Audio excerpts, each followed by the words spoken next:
अक्टूबर की एक ठंडी रात अमेरिका के कोलोराडो माउंटेन्स के बीच खड़ा था एक होटल, द स्टैनली होटल। उस रात उस होटल में कोई नहीं था।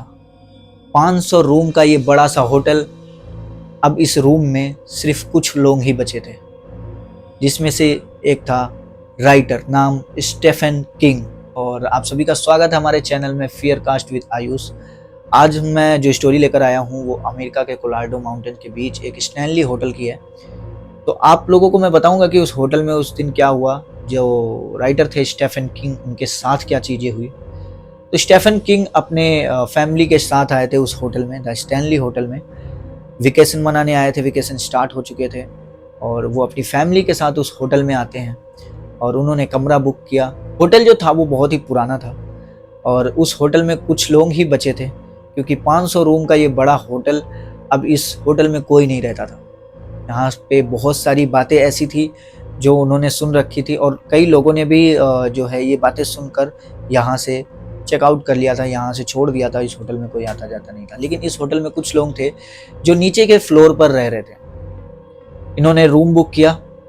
उस रिसेप्शन पर खड़ा ओल्ड मैनेजर जब स्टीफन को की देता है तो उनको बोलता है कि सर, अगर रात में कोई दरवाज़ा खटखटाए तो खोलना मत। स्टीफन ने सोचा कि ओल्ड स्टाफ है, क्या पता मजाक कर रहा हो या हॉरर स्क्रिप्ट सुन सुनकर वो और ज़्यादा लोगों को डराने की कोशिश कर रहा हो। स्टीफन हंसा और सीधा लिफ्ट की ओर चला गया।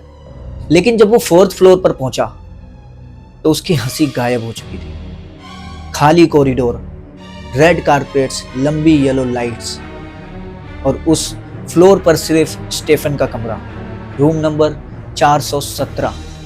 डोर खोलते ही एक अजीब सी ठंडी हवा उसके चेहरे तक आई। स्टीफन की वाइफ ने बोला, क्या आपने एसी ऑन की? स्टीफन ने मना किया, नहीं, यहाँ पर तो एसी है ही नहीं। स्टीफन और उसकी वाइफ सोने चले गए। पहली आवाज आई 1:17। ठक ठक ठक, जैसे कोई भारी बूट्स पहनकर कॉरिडोर में चल रहा हो। स्टीफन की आंख खुली। स्टीफन ने दरवाजे के छेद से देखा, लेकिन उस कॉरिडोर में कोई नहीं था। पूरा का पूरा कॉरिडोर खाली। स्टीफन हंसा, सोचा शायद ये मेरा वहम होगा। लेकिन जैसे ही स्टीफन बेड की तरफ मुड़ता है, वहां से फिर से एक आवाज आई, ठक ठक ठक। इस बार स्टीफन को थोड़ा सा डर लगा, लेकिन वो आवाज जो थी वो कॉरिडोर से नहीं, वो उसके बाथरूम से आई थी।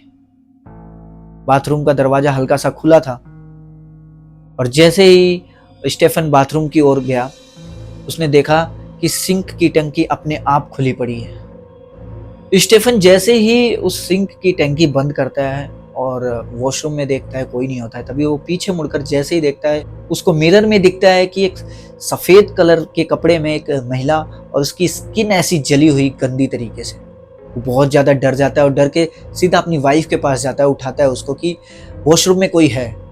लेकिन उसकी वाइफ इरिटेट होकर बोलती है कि ये आपका वहम है, आप सो जाओ और मुझे भी सोने दो। स्टीफन चुप हो गया और वो चुपचाप अपने बेड पर बैठा रहा। जैसे बार बार 10-15 मिनट में, हर 10-15 मिनट में कोई उस कॉरिडोर में आ रहा है और उस कमरे के पास से गुजर रहा है। तभी रूम का फोन बजता है। स्टीफन जैसे ही फोन उठाता है, पहले तो करीब 1 मिनट तक खामोशी रहती है, फिर धीरे से सांस लेने की आवाज आती है और एक औरत की आवाज आती है, you should not be here. Stephen का गला सूख जाता है। स्टीफन पूछता है, हु इज दिस?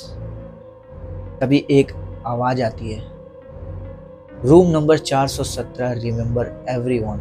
और कॉल कट हो जाता है। उसके तुरंत बाद एक आवाज आती है वॉशरूम से, जैसे कोई लेडीज उस वॉशरूम में बैठकर रो रही है। स्टीफन हिम्मत करके उस वॉशरूम की तरफ जाता है और देखता है कि बाथटब में बैठकर एक महिला रो रही है, वही जो उसको मिरर में दिखी थी, सफेद कपड़े और स्किन जली हुई। वो जैसे ही स्टीफन की तरफ देखती है, उसकी आंखें जो थी कंप्लीटली ब्लैक, जैसे उसकी आंखें ही ना हो। स्टीफन जम गया और वो वहीं पर रुक गया। वो औरत बाथटब से उठने लगी, पानी फ्लोर पर गिरने लगा और एकदम से लाइट गायब। तो स्टीफन बहुत जोर से चिल्लाया। उसकी वाइफ उठ गई, उसने बेड साइड लैंप ऑन किया। उसकी वाइफ जल्दी से वॉशरूम की तरफ गई तो उसने देखा कि उस वॉशरूम में कोई भी नहीं था, सिर्फ वहाँ पर पानी पड़ा था और जो स्टीफन है वो फर्श पर गिरा पड़ा था। लेकिन ऐसा लग रहा था कि जैसे कोई अभी यहाँ से चला गया।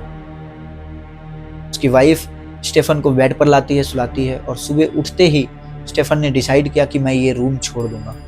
जैसे ही स्टेफन ने डोर ओपन किया सुबह सुबह, तभी वो देखता है कि एक 7 साल का बच्चा उसके डोर के बाहर खड़ा था, ब्लू स्वेटर पहने और आंखें बिल्कुल सफेद। स्टेफन ने पूछा, कौन हो तुम और तुम्हारे पेरेंट्स कहाँ हैं?